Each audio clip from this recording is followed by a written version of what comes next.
তুমি এখন যে ইন্টারনেট ব্যবহার করছো সেটাই কি পুরো ইন্টারনেট? নাকি এর নিচে লুকিয়ে আছে এমন এক অন্ধকার দুনিয়া যেখানে প্রতিদিন হারিয়ে যাচ্ছে মানুষ? বিক্রি হচ্ছে তথ্য আর তৈরি হচ্ছে এমন কিছু যেগুলো সাধারণ মানুষ কখনো দেখেই না। আজকের এই ডকুমেন্টারিতে আমরা ঢুকবো ইন্টারনেটের সেই অদৃশ্য স্তরে, যেটা অনেকে বলে ডিপ ওয়েব, কেউ বলে ডার্ক ওয়েব, আর কেউ বলে না ফেরার রাস্তা, এমন ডিজিটাল কলমধাতা। কিন্তু সাবধান, এই ভিডিও শেষে তুমি হয়তো নিজের ফোনটার দিকেও নতুনভাবে তাকাবে। আমরা প্রতিদিন যে ইন্টারনেট ব্যবহার করি সেটাকে বলা হয় surface web. Google, YouTube, Facebook, খবরের ওয়েবসাইট সবকিছু এখানেই। কিন্তু গবেষকদের মতে এটা পুরো ইন্টারনেটের মাত্র 5%। তাহলে প্রশ্ন হলো বাকি 95% কোথায়? সেখানে আছে ডিপ ওয়েব, যেখানে লুকোনো ডাটাবেস, ব্যক্তিগত সার্ভার আর অগণিত অদৃশ্য তথ্য। আর সবচেয়ে নিচে আছে ডার্ক ওয়েব, যেখানে পরিচয় লুকানো যায়, সেখানে পরিচয় ট্র্যাক করা খুব কঠিন, আর যেখানে আইন প্রায় পৌঁছাতেই পারে না। কিন্তু প্রশ্ন হলো, সবাই কি খারাপ কাজের জন্যই সেখানে যায়, নাকি কিছু মানুষ সত্যিই লুকাতে চায় কারণ তাদের লুকানো ছাড়া আর উপায় নেই? ২০২২ সালে এক বিশ্ববিদ্যালয়ের ছাত্র, ধরে নিন তার নাম রায়হান, অনলাইনে প্রাইভেসি নিয়ে পড়তে পড়তে প্রথমবার ডার্ক ওয়েবের কথা জানতে পারে। তার কৌতূহল ছিল কিন্তু ভয় ছিল না। সে একটি অ্যানোনিমাস ব্রাউজার ব্যবহার করে প্রথমবারের মতো ডার্ক ওয়েবে ঢোকে।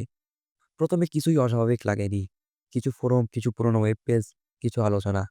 কিন্তু কয়েকদিন পর সে এমন এমন ফর্ম খুঁজে পায় যেখানে মানুষ নিজের বাস্তব অভিজ্ঞতা শেয়ার করেছে। হঠাৎ এক দৃশ্য হয়ে যাওয়া বন্ধু না সরি এখানে হঠাৎ অদৃশ্য হয়ে যাওয়া বন্ধু, অদ্ভুত চাকরির অফার আর অজানা এনক্রিপ্টেড মেসেজ। রায়হান ভেবেছিল সবই হয়তো গল্প, যতক্ষণ না সে নিজে একটি মেসেজ পায়। একদিন রাতে তার স্ক্রিনে ভেসে ওঠে একটি আনক্রিপ্টেড নোট। তুমি কি সত্যি জানতে চাও? প্রথমে সে হাসে, তারপর ভয় পায়, তারপর আবার কৌতূহলী হয়ে যায়। মেসেজে ছিল একটি লিঙ্ক আর একটি সময়, রাত ৩টা। রায়হান সিদ্ধান্ত নেয় সে দেখবে, কিন্তু কিছু ডাউনলোড করবে না। লিঙ্ক খুলতেই দেখা যায় লাইভ চ্যাট, যেখানে কয়েকজন অদ্ভুত প্রশ্ন করছে। বলছে, তুমি কি ট্রাক হচ্ছ? তুমি কি একা? তোমার ওয়েবক্যাম ঢেকে রাখছো তো? তারপর হঠাৎ স্ক্রিনে দেখা যায় তার নিজের শহরের নাম। তার বুক কেঁপে ওঠে। রায়হান বুঝতে পারে এটা শুধু একটি ওয়েবসাইট নয়, বরং একটি নেটওয়ার্ক, যেখানে শুধু নতুন ইউজারদের পরীক্ষা করা হয়, ভয় দেখানো হয় আর তাদের আচরণ পর্যবেক্ষণ করা হয়। সে লগ আউট করতে চায়, কিন্তু তার আগে একটি নতুন মেসেজ আসে। তুমি এখন আমাদের দেখছো, আমরা কি তোমাকে দেখব? তার ল্যাপটপ হঠাৎ স্লো হয়ে যায়। ফ্যান জোরে জোরে ঘুরতে থাকে। ওয়েব ক্যামের আলো 1 সেকেন্ডের জন্য জ্বলে উঠে আবার নিভে যায়। রায়হান ভয় পেয়ে সব বন্ধ করে দেয়। কিন্তু সেদিন রাতেই তার সোশ্যাল মিডিয়ায় অজানা প্রোফাইল থেকে একটি ফ্রেন্ড রিকোয়েস্ট আসে, যেখানে প্রোফাইলের ছবিতে দেখা যায় তার নিজের বাসার সামনে থেকে তোলা একটি ছবি।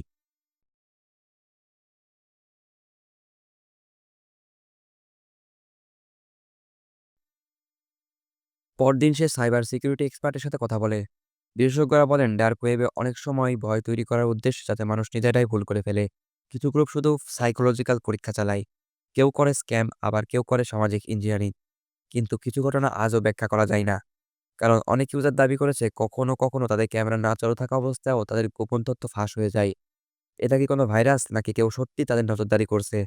কয়েক সপ্তাহ পর রায়হান আবার সেই ফোরামে ফিরে যায়, এবার প্রাণ সংগ্রহের জন্য। কিন্তু ফোরামটি উধাও, ডোমেইন নেই, চ্যাট নেই, কোনো ট্রেস নেই। সে ভেবেছিল সব শেষ। ঠিক তখনই তার ইমেইলে আসে একটি নতুন মেসেজ। পরীক্ষা শেষ, তুমি উত্তীর্ণ। মেসেজের সাথে ছিল একটি ভিডিও ফাইল। ভিডিওতে দেখা যায় সে প্রথম দিন ডার্ক ওয়েবে ঢুকেছিল, সেই পুরো সময়ের স্ক্রিন রেকর্ডিং। কিন্তু ভিডিওর শেষ ফ্রেমে তার পেছনে দাঁড়িয়ে আছে একটি ছায়ামূর্তি, যেটা সে কখনো দেখেনি। আজও রায়হান নিশ্চিত না সবকিছু কি ছিল ডিজিটাল প্রতারণা, নাকি বাস্তবে নজরদারি। সে এখন ক্যামেরা টেপ দিয়ে ঢেকে রাখে, আর অজানা লিঙ্ক এড়িয়ে চলে, আর বলে ইন্টারনেট শুধু স্ক্রিনের ভেতর না, এটা মানুষের মনেও ঢুকে যায়। তাহলে প্রশ্ন এখন তোমার জন্য, তুমি যখন একা বসে অনলাইনে কিছু দেখো, তখন কি সত্যি তুমি একা, নাকি কেউ তোমাকে দেখছে তোমার অজান্তে? ভিডিওটা যদি তোমাকে ভাবায়, তাহলে নিজের অনলাইন নিরাপত্তা নিজেই আজই নতুন করে ভাবা শুরু করো। সবাই ভালো থাকবেন আর ভালো রাখবেন আপনার চারপাশ। খোদা হাফেজ।